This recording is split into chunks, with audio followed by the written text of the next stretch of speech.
Good afternoon, ladies and gentlemen. My name is Fan Yang, Assistant Director at William Stephanie Foundation. Thank you so much for being here with us today. Today's business workshop is business advice for the entertainment industry for the execution of the Small Business Administration Community Navigator Pilot Program. Thank you so much for being here with us today.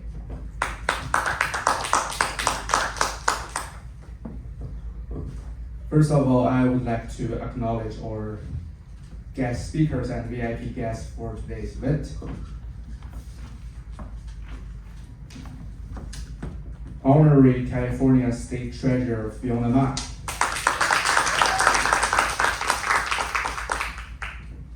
Founder CEO of LAPAC, Ms. Natalia Lazarus.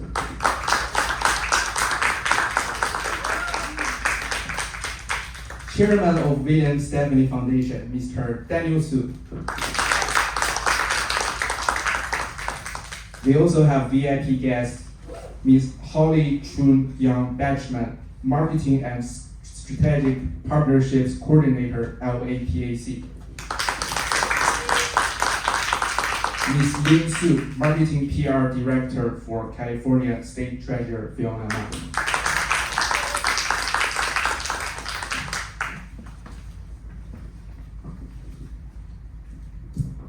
Please allow me to introduce the host for today's event, William Stephanie Foundation. William and Stephanie Foundation was established to assist underserved communities of all ethnicities. Its founders, Daniel and Lin Su, come from a long history of their service to the community. The role of William Stephanie Foundation is the bridge between the underserved business communities and the federal and state government. In addition to promoting economic development of minorities, William and Stephanie Foundation also initiates and organizes positive energy events, such as cultivating teenagers' social responsibility, increasing public awareness of environmental sustainability, local scholarship program, and music healing therapy. Compared to material abundance, we believe awakening everyone's dream and having a beautiful mind is much more important. Without further ado, please allow me to introduce our first guest speaker for today's event, Honorary California State Treasurer Fiona Ma. Fiona Ma is California's 34th State Treasurer. She was first elected on November 6, 2018, with more votes than any other candidate for treasurer in the state's history and re-elected on November 8, 2022.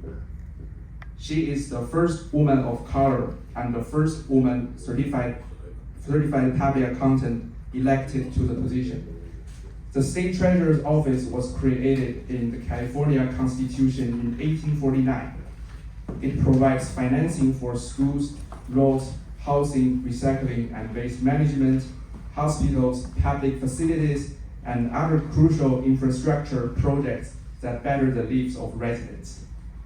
California became the world's fourth largest economy, and Treasurer Ma is the state's primary banker. Presently, her office processes more than $3 trillion in banking transactions. She provides transparency and oversight for the government's investment portfolio and accounts, as well as for the state's surplus funds. Treasurer Ma oversees an investment portfolio that currently averages over $200 billion, which is a significant portion of which is beneficially owned by more than 2,200 local governments in California. She serves as agent of sale for all state bonds and is trustee of billions of dollars of the state indebtedness. Let's welcome Treasurer Ma.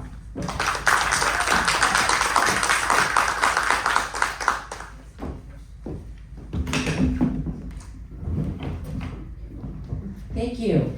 Thank you so much for coming out. Thank you, Natalia and Holly, for providing this amazing space. And for those of you who have never been here, please do a tour after and spread the word, because this Performing Arts Academy is able to change people's lives, give them the confidence that they need to succeed. I took many classes when I was younger and trying to figure out what I wanted to do. I am actually a SAG member. So I got my SAG card through 3 Taft-Hartleys, because when Willie Brown was the mayor in San Francisco, he loved filming.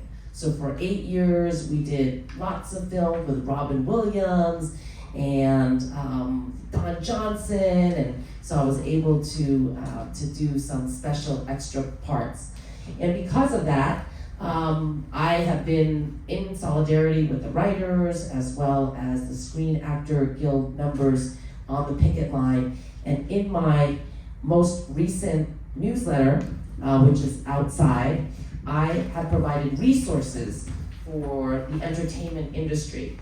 So basically, there's the SAG-AFTRA Support Fund, Motion Picture and Television Fund, LA County Department of Arts and Culture grant programs, Entertainment Community Fund, Writers Guild, Good and Welfare Emergency Assistance, the SAG-AFTRA Credit Union loans, unemployment insurance, and then also resources for small businesses that were impacted by the strike. So we have a PACE small business grant program. The U.S. Small Business Administration also offers loan programs, and Daniel will talk about some of them. And then the Community Development Financial Institutions, the CDFIs, are also available for small business grants and loans. So here in California, we received $27 billion through the federal government during COVID. Many of the money has been rolled out, but there is still more grant programs coming. So most recently, we know that the restaurants are really still struggling, and so we issued another round of grants to help restaurants who are still being impacted. And so if there is industries that you are working in that are still struggling and suffering, please let us know, because we can create specialized programs to try to get more money into the communities through our grant program. And that is run by Lendistry. Lendistry is the vendor that the state uses to roll out all these grants. However, the federal government also gave us $1 billion to provide more loan guarantees and loan loss reserves to our lenders.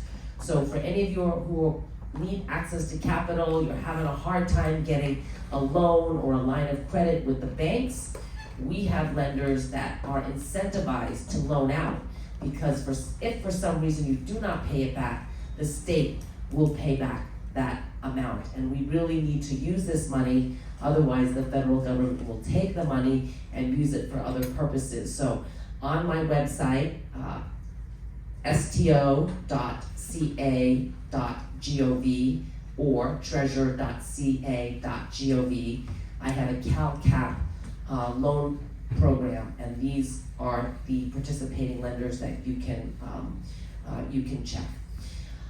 For those of you who own your own commercial property, like Natalia, or you own a home or multi-units, we have really good financing programs to help you save money on your energy and utility costs. They are called Go Green Financing.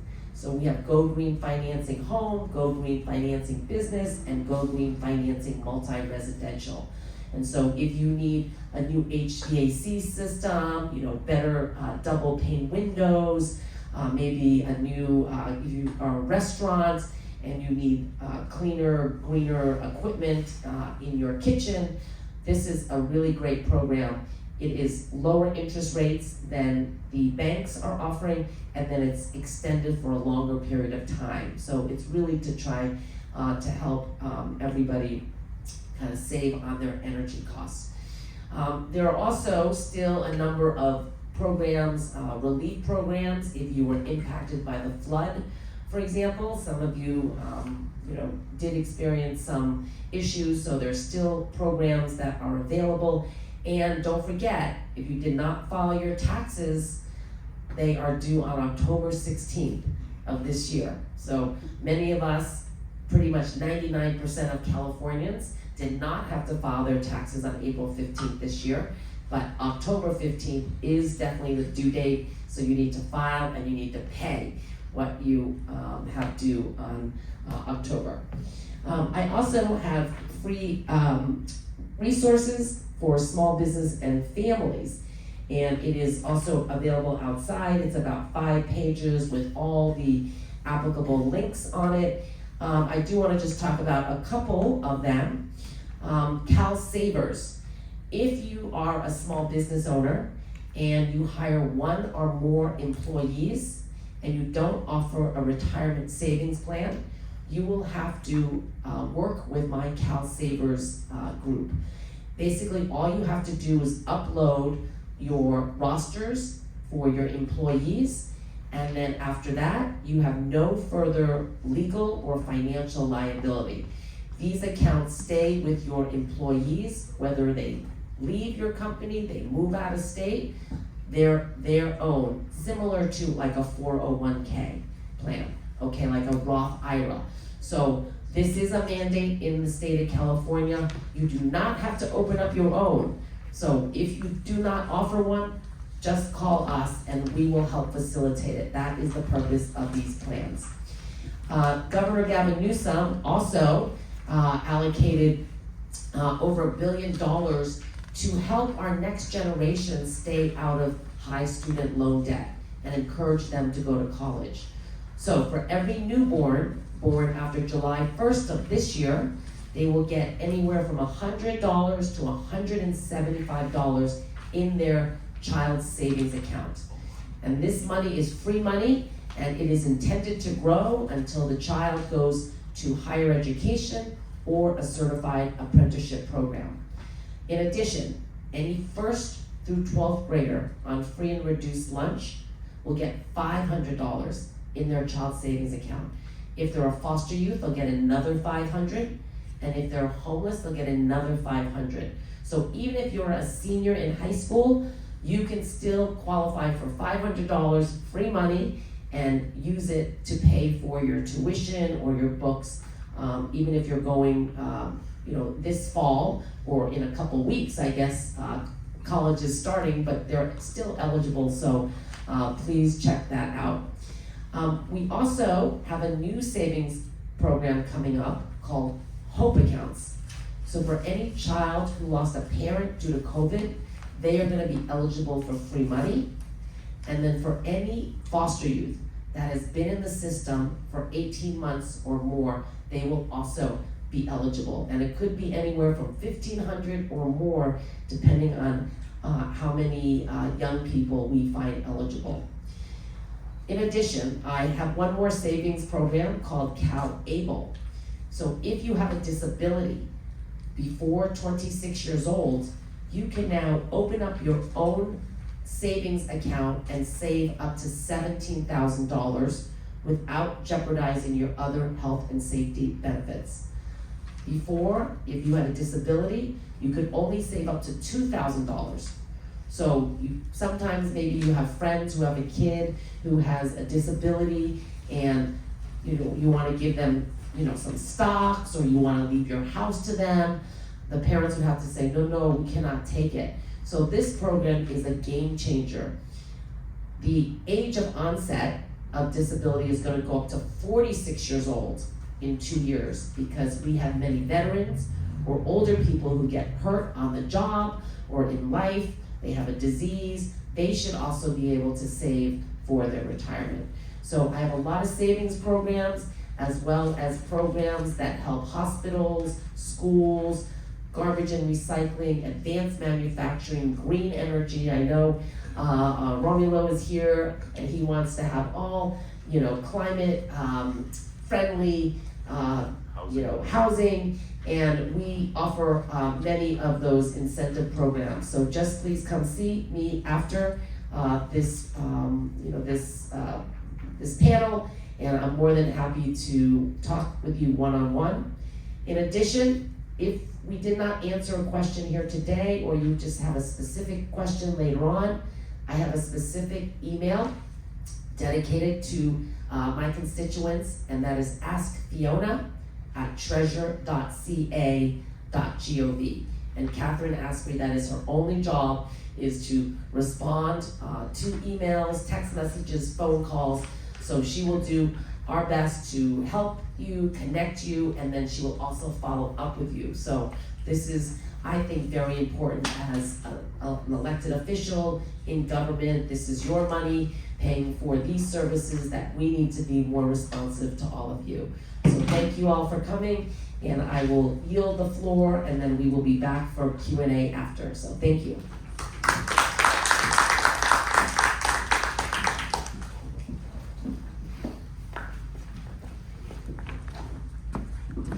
Thank you so much, Treasurer Ma, for your information and insights. Our next guest speaker is Ms. Natalia Lazarus, founder CEO of LAPAC. Short introduction of Ms. Natalia Lazarus. She is an actress, writer, director. Since she was 14 years old, she has devoted her life to the crafts of acting, directing, and screenwriting, which has culminated in founding the Los Angeles Performing Arts Conservatory, LAPAC, and Natalia Lazarus Productions, NLP. Getting her start on the New York stage, she has acted, directed, and produced more than 35 stage plays.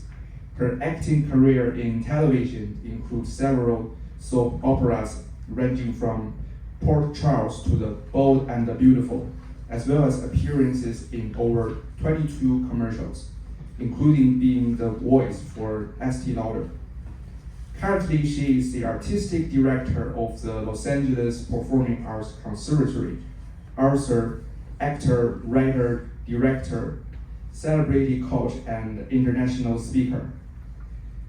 Natalia's current passion is not only being in front of the camera, but returning to film and television from behind the camera, creating character-driven dramas with international storylines that combine history, theater, poetry, art, and above all, a sense of risk and je ne sais quoi transposed into an author's cinematic vision. Let's welcome Ms. Natalia Lazarus.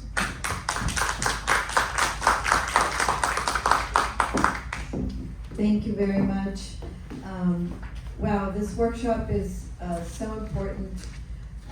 Thank you for organizing it, Daniel and Ling, and thank you, Fiona, for honoring us with your presence again.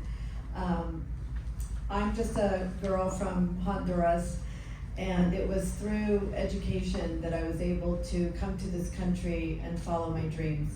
So I have a soft spot for all artists and for education. And the creation of the Los Angeles Performing Arts Conservatory creates a bridge for artists from around the world to be able to come and pursue their passion for acting, for screenwriting, for filmmaking, and offering the F1 student visa allows them to come to this country, and then also at the end of their studies, they're able to get their OPT, their work permit for 12 months to begin that bridge. And then in today's workshop, we're also going to explore what happens, what are the possibilities after the 12-month work permit runs out. We are a degree granting institution that took about 11 years to get, and we are nationally accredited with the National Association of Schools of Theater. That took another 5 years, and as I mentioned, we are a CVIS approved school for the F1 visa. We offer degrees and certificates in acting, screenwriting, and filmmaking. Thank you for joining us. Thank you for being here, and we look forward to answering your questions, whether they be academic or visa or investment wise. Thank you.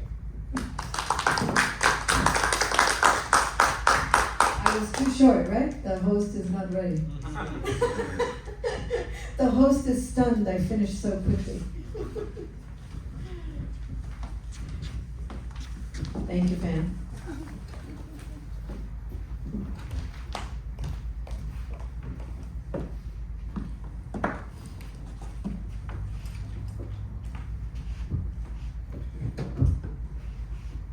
Last but not least, our next guest speaker for today's event will be Mr. Daniel Sieu.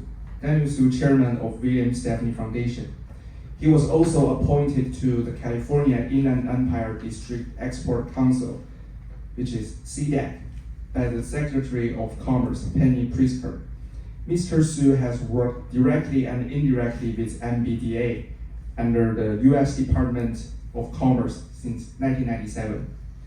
Currently, his team is reaching out to the minority communities, including East Asian and ASEAN communities, to assist the business owners in becoming familiar with applying for government assistance programs from the federal and state government. Please welcome Mr. Sieu.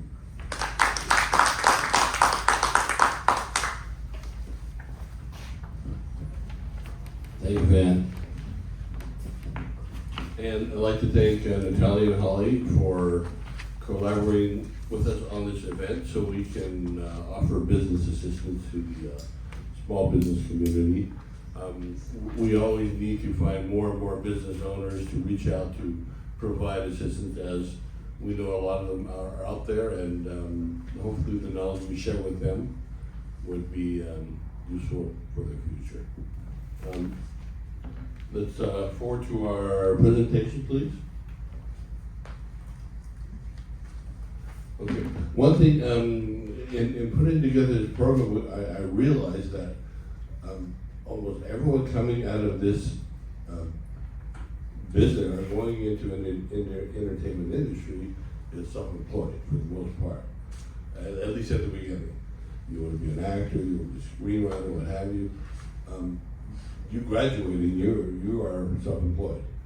That being said, you do need to understand what are all the ramifications and what type of business you want to open, how you go about getting business, so on and so forth. So these are a few tips or advice or directional to give you an idea what to be thinking about, whether you take advice or not, but something you should definitely consider, because this will give you a possible opportunity more so than if you're just trying to figure it all out by yourself.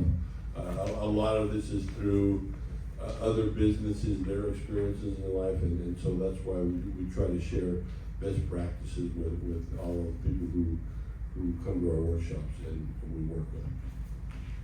So, I'm sorry, can we go back one? Okay, so one important part, as an artist or a creator in this industry, what you do is very unique. Only you do it, it's special to you. It's not like an accountant, you do someone's accounting and they don't know who did it who did the accounting for them from one person to the next. Versus if you write a script, obviously that is your script. It came from your heart and through your mind, and so that's something you really need to protect. Protect legally in the form of business and copyright and so forth, but you need to understand the processes there. But also to get there, you need to be noticed. There's so many people in LA and Hollywood and so forth trying to get that part or trying to write that script, that you need to be unique in how you get your word out, how people get to know you, and then so that when that opportunity comes, then you're there, you're ready, you're not hiding in the corner somewhere. Ron, please. So it's always good in general to come up with a business plan. How are you gonna market what you do, get to where you're going, move to the next level? And we generally do that through a business plan. So our business plan goes over your strategies, who's your target market, how are you gonna market yourself in your company, and then as you go throughout life and you're working on that, or you're trying to implement your business plan, you're continuously reinforcing what your plan is by going over and reading it over and over. And then, of course, your plans will always change. So you want to have the business plan to begin with, but then change as the world changes around you. There are several legal structures to do your business. The easiest is sole proprietor, which is basically you open your own business and that's it. They say, for example, this is Dan and I have a script to sell.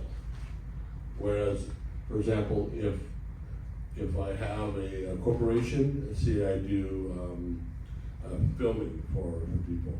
Well, it's called Dan's Filming. So if someone's going to hire me, they're going to hire my corporation versus Dan himself. And the reason being, the reason you might want to consider corporation, because if there was things to go wrong and people to blame, then they're going to, in California also, it's like everyone gets sued, including you. So the thing is, they're going to sue your corporation and not you personally.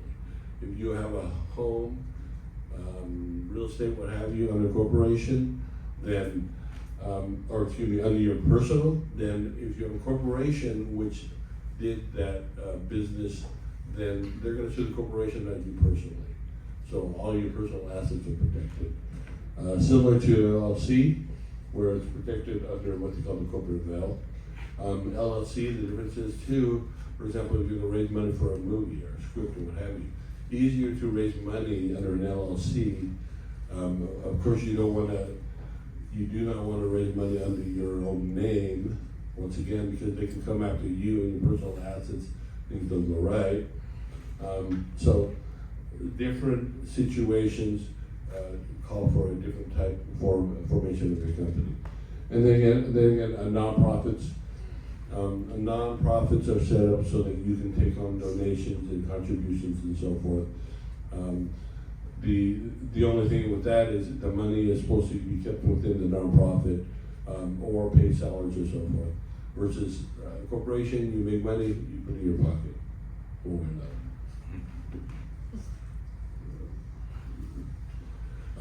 Important is to have a budget too.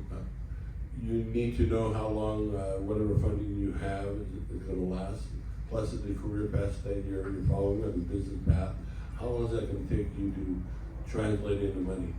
And in this industry, it's really kind of hard to predict. I mean, unless you get that lucky break, or when you do, how long will that be? Unclear. So you do need to have a financial plan, because obviously you need to live somewhere and feed yourself, feed your family, what have you. And in Hollywood, a lot of people, they have other jobs too until that day comes along.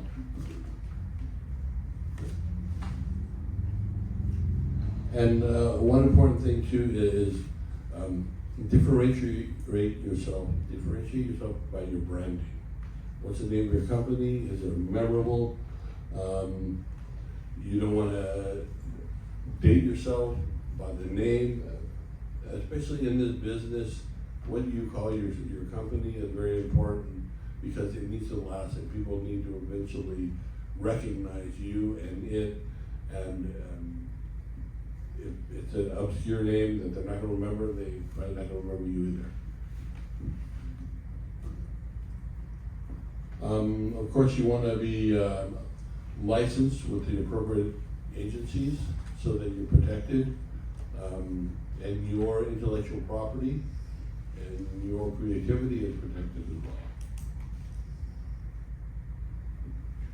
If you have a place of business, you should choose one place which is, shall we say, respectable. Say people would want to be there and people would want to visit there. It looks professional. Nowadays, say you are on a limited budget, they have places like WeWorks where you can share space amongst other professionals. That's just one of many options. A lot of people work out at home, and what you do is not necessarily that you see people on a regular basis. Especially nowadays, it's okay to work from home.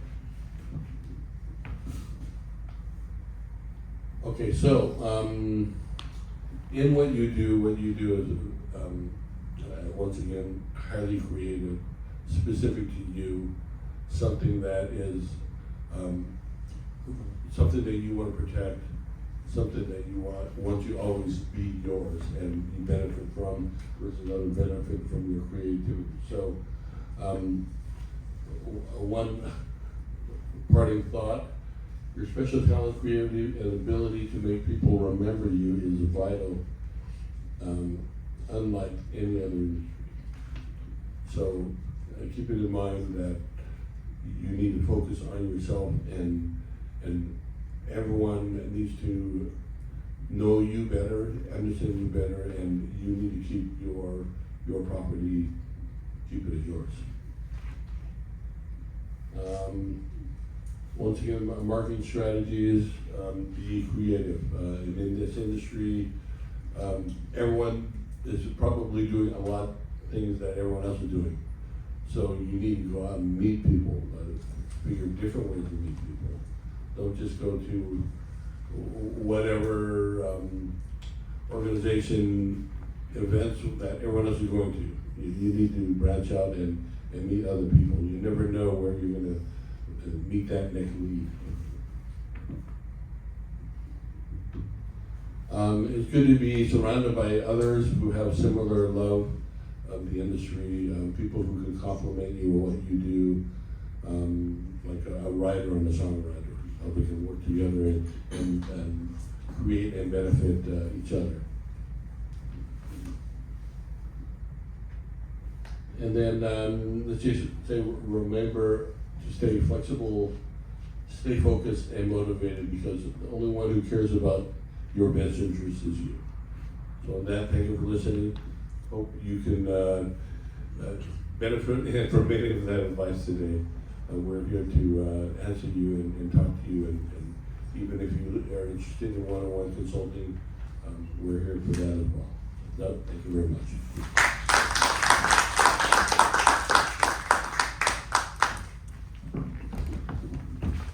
Thank you so much, Chairman Sieu. So for now, we will have our Q&A session for today's event. I will invite our three guest speakers to the stage so they can answer the audience's questions. Due to time limit, we will have 3 to 5 questions for this part.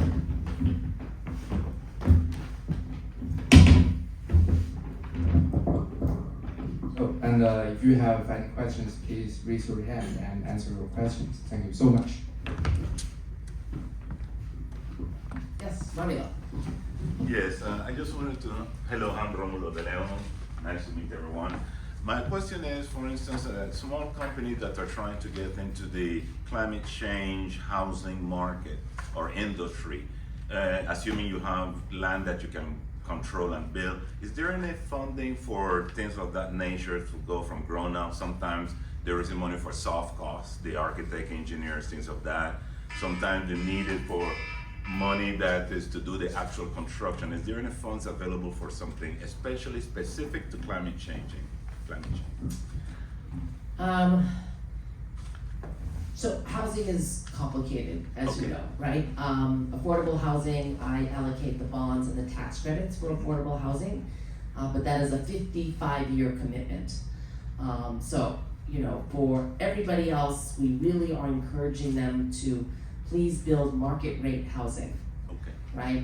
For professionals, for government workers, nurses, teachers, as well as around college, university, community college sites. There's not enough student housing, not enough teacher housing. So that is the hot spot right now that I am advising developers to look into. There are incentives for, you know, solar, for electric vehicle charging, infrastructure, things like that, and it just depends. And then the iBank, which is our sister agency, is also able to make loans for infrastructure for housing-related projects. So if you come see me, if you have land, I know you talked about 2 pieces of land, I can do a little bit more of a deep dive with you and then let you know what the incentives could possibly be for the type of housing you're trying to build. Great, thank you. Okay, thank you.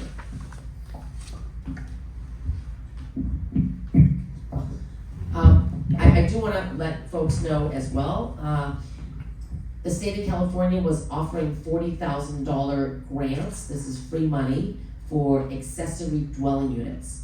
So if you own a piece of property and you have enough room to put a rental unit in the backyard, or if you want to put a unit inside your house, like your garage or your downstairs space, we were offering $40,000 grants to help with those costs. Usually it's about $150,000 or more, depending on how elaborate it is. Because it was such a popular program, the governor put more money into this ADU grant program. So we are going to be rolling out more grants to do ADUs. The second very popular program we did was to help with down payment assistance for first-time, low-income homeowners. This is free money, up to 20% of the cost of the house, and the state makes the money back when the homeowner sells the property or refinances for the second time. And that program was so popular, it was about a $200 million program. It opened up, and in 2 weeks, it was oversubscribed. So the governor's putting more money into first-time homebuyer assistance programs. So I just wanna get it out there to you, because when the money is available, you need to have your documents in order. You need to have identified a home, you have to go through like a educational program to make sure that you understand what a home mortgage is, what type of costs, are incurred, like insurance, and make sure that you understand and you're ready to buy that home. So also, if you're interested in that program, talk to me after. Thank you. Hello, everyone. My name is Ann Huser, and I'm CEO of Huser Consulting.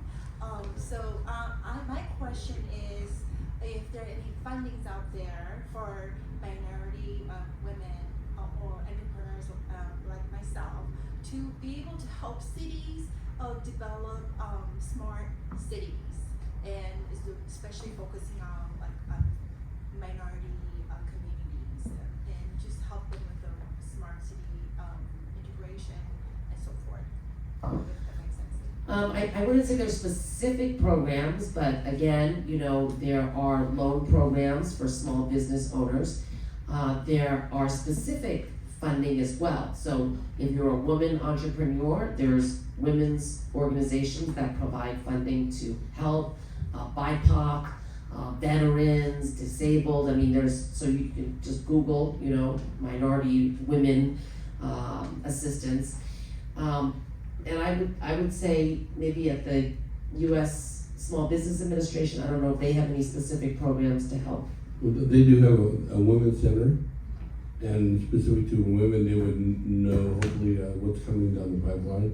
But as we always tell our attendees at the workshop, if you come to us, we can tell you what programs there are, but then you need to, even if it's already the funds ran out, if you get your applications in, then you're in line for the next funding.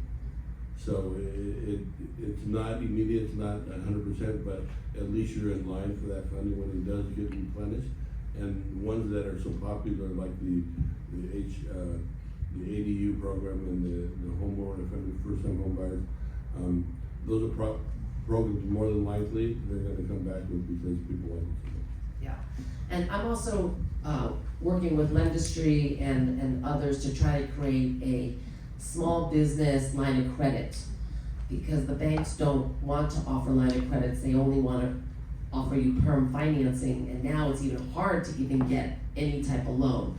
So we know that you may be going to a contract, you may have a state or a federal or a local contract, and the payments are kind of slow. So you need to access a line of credit. So I'm working on that, and hopefully we can roll it out in a few months and try to help, and try to help, because that's one thing I've heard from small business owners is that we just need a line of credit, like 3 to 6 months, waiting for our goods to be, delivered, or waiting for my invoice to be paid, and so that's gonna hopefully roll out through my office.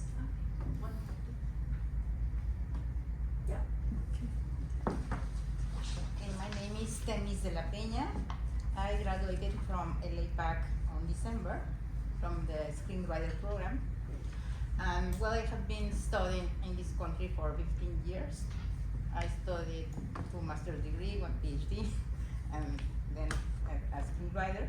And when I was studying my first master's degree, I founded a non-profit organization named McKinsey Society and in California. And the idea was to apply that psychology in the Spanish speaking speaking populations. But as I was studying too much, I have never worked with that nonprofit. All I have it is 501c3. I do my taxes every year. But my question is if I can use that nonprofit to now develop all my plans, because I want to create like educational, or not educational because I don't like the word education, like it's about consciousness, to create short films about consciousness. If I could use this non-profit organization, and if I could have some opportunities for, I don't know, for grants or for something. Yeah. First off, getting a nonprofit is a lot of work, as you know, and so good for you for keeping your nonprofit, status active and up to date. It depends on what the mission is for your nonprofit that you initially applied. So Okay. I'm not sure what, It was applying the psychology to Spanish-speaking populations in California. Okay, so, your filmmaking could be, your screenwriting could be related to that mission. And as long as it's related to that mission, then you are able to continue using your nonprofit. And then you need to look at the available grants that are out there for the Hispanic population, for example. So I'm sure if you dig in a little deeper, there's foundations, there's philanthropists that want to focus on specific issues. It could be mental health, it could be healthcare, it could be, who knows, everyone, they have a nonprofit and the philanthropists want to fund certain things, so then you can maybe match what you're trying to do with the grant opportunity that they are trying to fulfill. Does that make sense? Yes. Okay. Thank you. One other thing, there is also the possibility of amending your mission. So if you want to expand the mission and Okay. put that Okay. under your nonprofit, then you do that. Perfect. Takes months to get approved, but then you can broaden the scope of what's available for your funding. Okay. Thank you. Any other questions or anything you want to Yeah. let folks know? Yeah.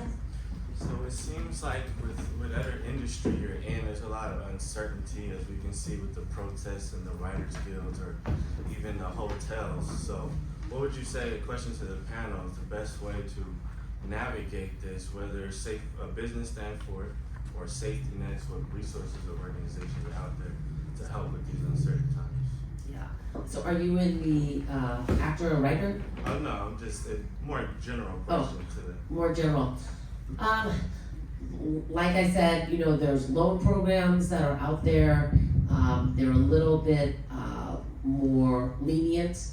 It's not based on 10 years of tax returns and your great FICO score.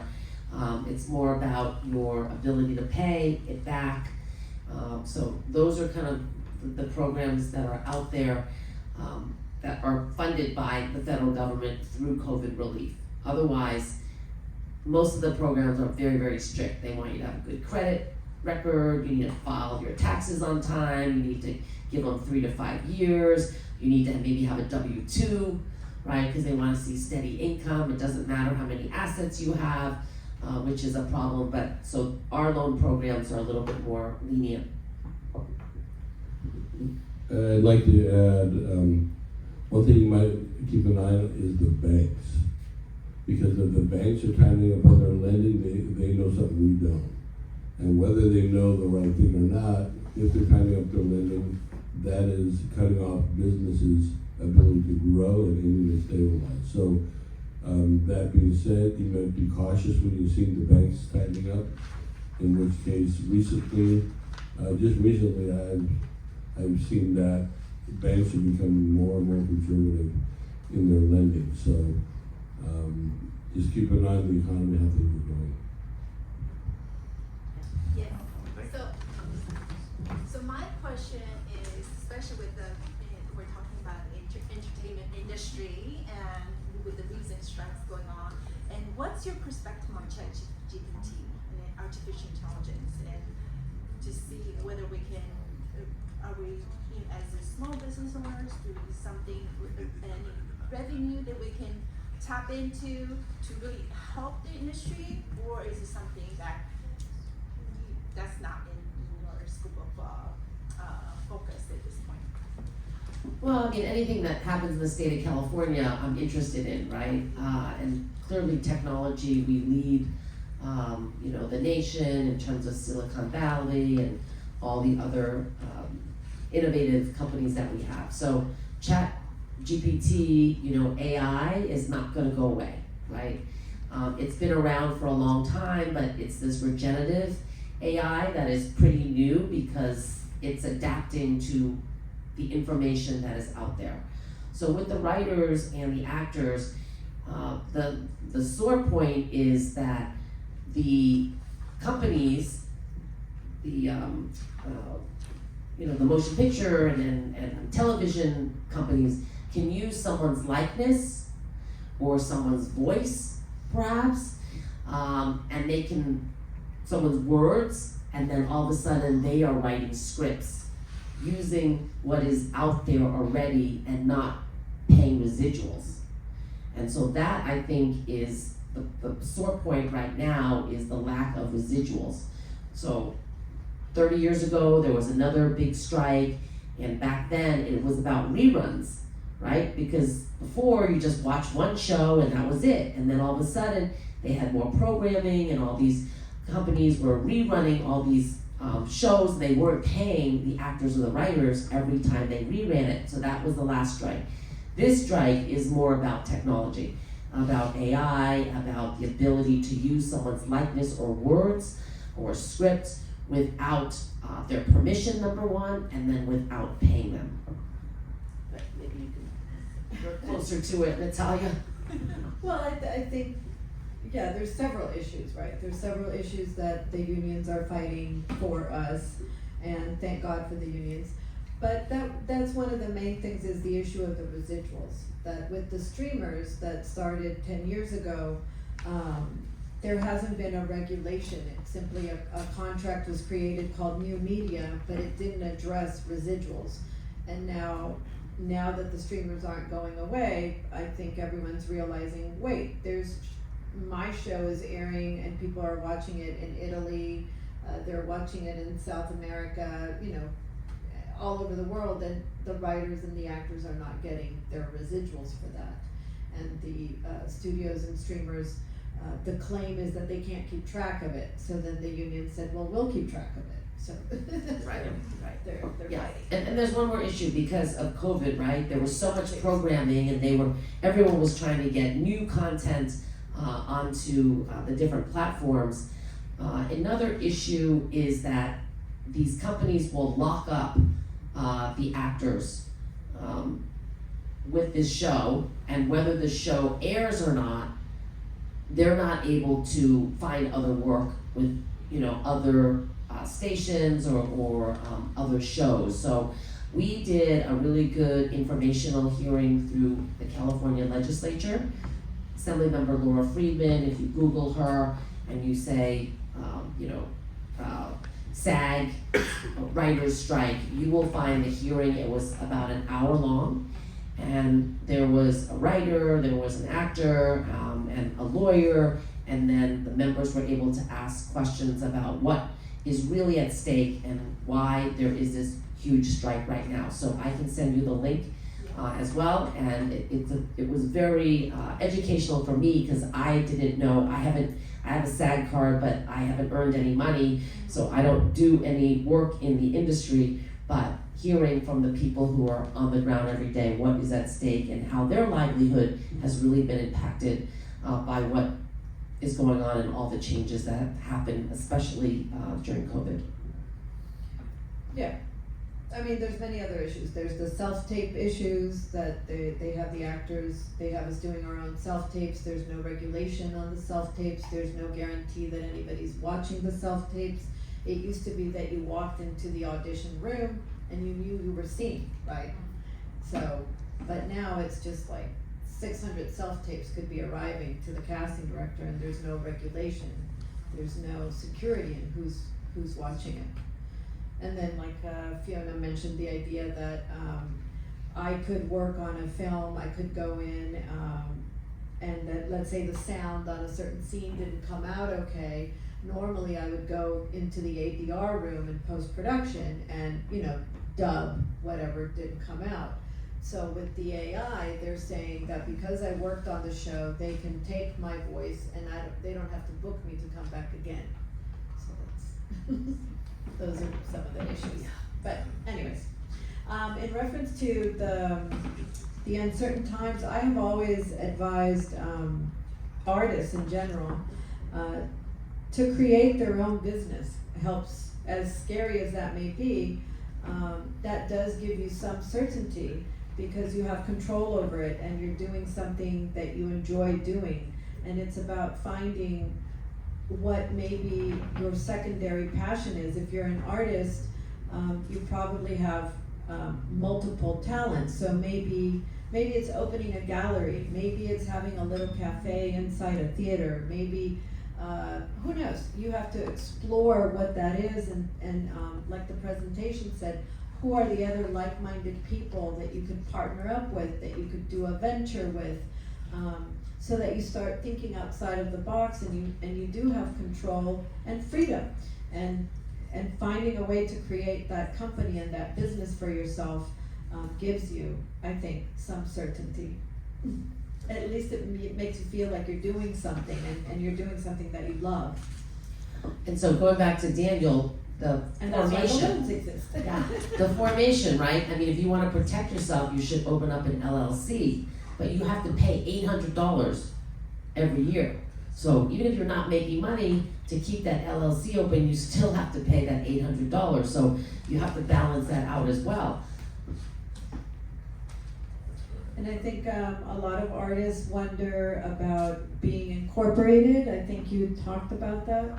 So if you're not going to have your own company, then you can incorporate yourself as an artist, as an actor, as a writer, as a director to protect yourself. And then obviously if you're going to be raising funds for certain projects, then you would open the LLC. And then there's the other tiers, the C corporation and all those other ones. So you have to figure out which is the right one for you, or is it a nonprofit because your focus is to give back to the community and have programs for the community. And then for the foreign students, then there's the investors visas, and how do I create a business and invest in this country. So there's those possibilities as well.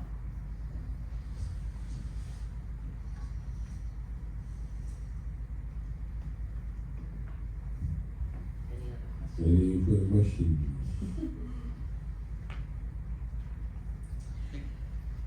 Yes. One question. We had Saturday night here, we had a stand-up comedy show called Top Nana, and everyone loved this theater so Thank much. you. And it was just fantastic, and it was full. But when we first started marketing, we had free pizza, free beer, free wine, free parking. And the tickets were only $20, and all of the comedians had major credits. And really, not many signed up. So the last 3 days, we made it free, and everybody came. And I threw a great pizza party. So we're gonna do some more, but if you know, people don't, if they can't afford to come, or you know, how does the community, how do the comedians make money? And someone like me that would like to put on these kind of shows, it just doesn't make sense financially to do too many of them, right? If they're not going to sign up. So it was just a little bit because people, I guess, they just don't have extra dollars for that right now with the babysitters and Ubers or whatever it is. Are there any grants available for someone like me who would like to do more of these shows? You know, to help the community and the comedians. They were so happy with the $50 or the $100. I mean, so happy with it.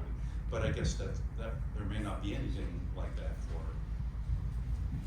I don't think, nothing comes to mind, but, you know, sponsors, you know, that's how, There you go, you can like, exactly, that's how normally, like, you know, people invite me to sponsor events, and I only really do it if I get some sort of role, right? I get to open or stand-up comedy? I love stand-up comedy, yeah, maybe I'll sponsor, yeah, you got a room full of people. You can open. Yeah, exactly.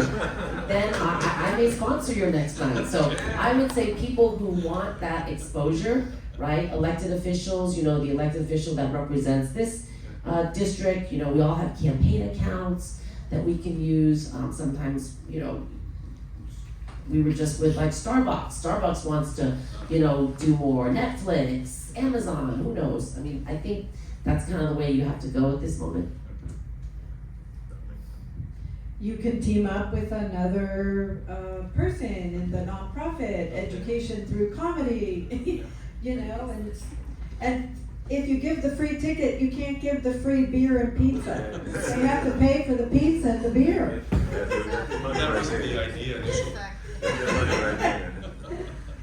Would it work when you have different comedians and you suggest they bring some of their friends? And then sooner or later you need to start charging, obviously. Or unless you bring enough sponsors, try to do all of it. Yes. GoFundMe, you know, tipping, donations. I mean, I sit on a nonprofit board. We've been providing free music concerts every summer for 10 weeks during Growth Festival. And we have to depend on sponsors, donations, the board members. Maybe you create a board. Yeah.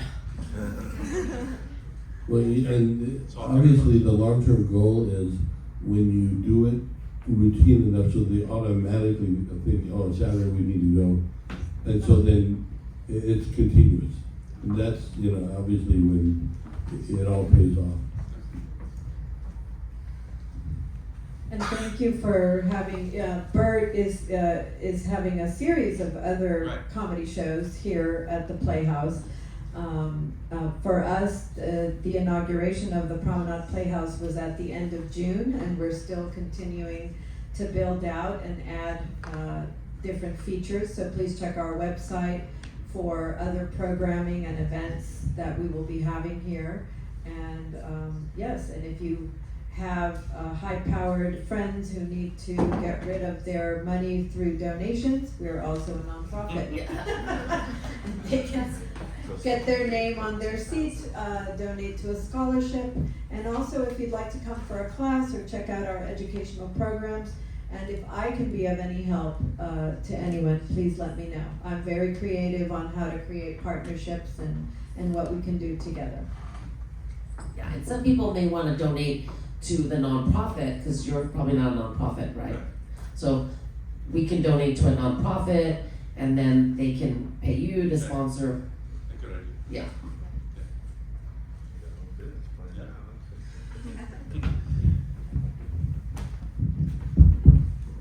I would like to sincerely appreciate everyone here today, including the Los Angeles Performing Arts Conservatory and California State Treasurer Fiona Ma.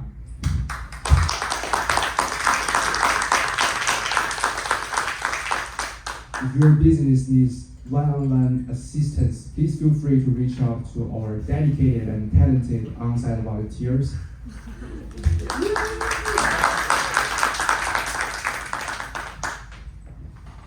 This is Thursday afternoon, and this is MC Fan Yang signing off, and I hope every one of you have a great day and a great weekend. Thank you. Thank you.